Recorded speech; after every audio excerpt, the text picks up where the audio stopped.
সাভারের আলমনগর সুগন্ধা হাউজিং এ settlement office দুর্নীতি ও অনিয়মের আখড়ায় পরিণত হয়েছে। সম্প্রতি তথ্য সংগ্রহকালে সাংবাদিকদের উপর হামলা করা হয়েছে। এ ঘটনায় শফিক নামে অফিসের এক পেশকারকে বদলি করা হয়েছে। তবে ভুক্তভোগীরা বলছেন, সেটেলমেন্ট অফিস দুর্নীতির আঁতুড়ঘর, ঘুষ ছাড়া ওঠে না কোনো file. Alamnagar Sugandha housing settlement office থেকে সরাসরি যুক্ত হচ্ছেন সহকর্মী সাদ্দাম হোসেন। সাদ্দাম, আমরা ইতিমধ্যেই জেনেছি সেটেলমেন্ট অফিসের অনিয়ম দুর্নীতির বিষয়ে। সেখানকার সর্বশেষ কি তথ্য আপনার কাছে আছে, আমাদের জানাবেন।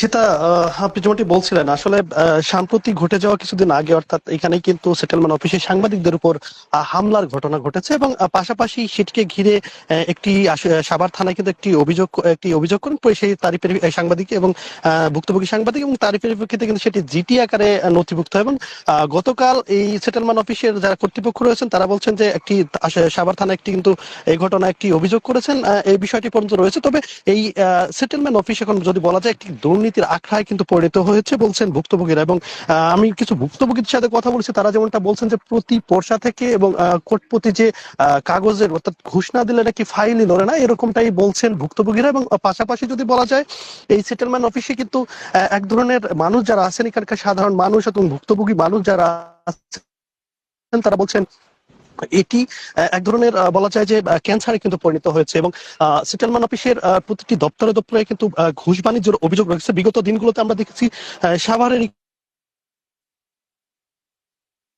এখানে যারা মাঠ জরিপ ছিল, মাঠ জরিপ থেকে এখানে এসে যে ত্রিধারাটি হয়, সেই ত্রিধারার বিভিন্ন লোকের মাধ্যমে, দালালদের মাধ্যমে কিন্তু এইসব ঘুষ লেনদেন কিন্তু করা হয়, তেমনটি ভুক্তভোগীরাই কিন্তু জানিয়েছিলেন। এবং পাশাপাশি তার এর ধরে গত কয়েকদিন আগে এখানকার যে দেশ টিভি এবং বেশ কয়েকজন সাংবাদিকের প্রতি হামলার ঘটনা ঘটেছে, এবং তারই পরিপ্রেক্ষিতে কিন্তু দুটি পাল্টাপাল্টি দুটি অভিযোগ কথা শুনেছে। এবং একটি সাংবাদিক, যে ভুক্তভোগী সাংবাদিক যে অভিযোগটি করেছে, সেটি সাভার থানায় জিডি আকারে কিন্তু নথিভুক্ত হয়েছে। এবং পাশাপাশি কিন্তু যেটি জানতে পেরেছি যে গতকাল এই সেটেলমেন্ট অফিস কর্তৃপক্ষ তারা কিন্তু একটি অভিযোগ করেছেন, এবং সেটিকে এখন কি পর্যায়ে রয়েছে সেটি কিন্তু আমরা এখন পর্যন্ত জানতে পারিনি। তবে সেটা একটু বলে রাখি, এই সেটেলমেন্ট অফিস অর্থাৎ এটি সাভারের আলমনগর হাউজিং এ, এবং এখানকার যারা আসেন, অর্থাৎ আমরা বিভিন্ন ভুক্তভোগীর সাথে কথা বলছি, তারা কিন্তু বলছেন যে তাদের যে ঘুষ, অর্থাৎ এই ঘুষটি লেনদেন করা হয় বিভিন্ন, অর্থাৎ এই সেটেলমেন্ট অফিস কর্মকর্তাদের পাশে যে কয়েকজন লোক রাখা হয়, এবং তাদের মাধ্যমে কিন্তু এই ঘুষ লেনদেন করা হয়, এবং প্রতি পর্চা প্রতি, অর্থাৎ একটি শতাংশ অনুযায়ী কিন্তু এই দাম নির্ধারণ করা হয়। এবং পাশাপাশি যদি বলা যায়,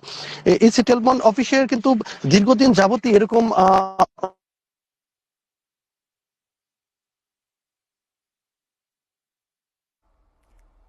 দর্শক সংযোগ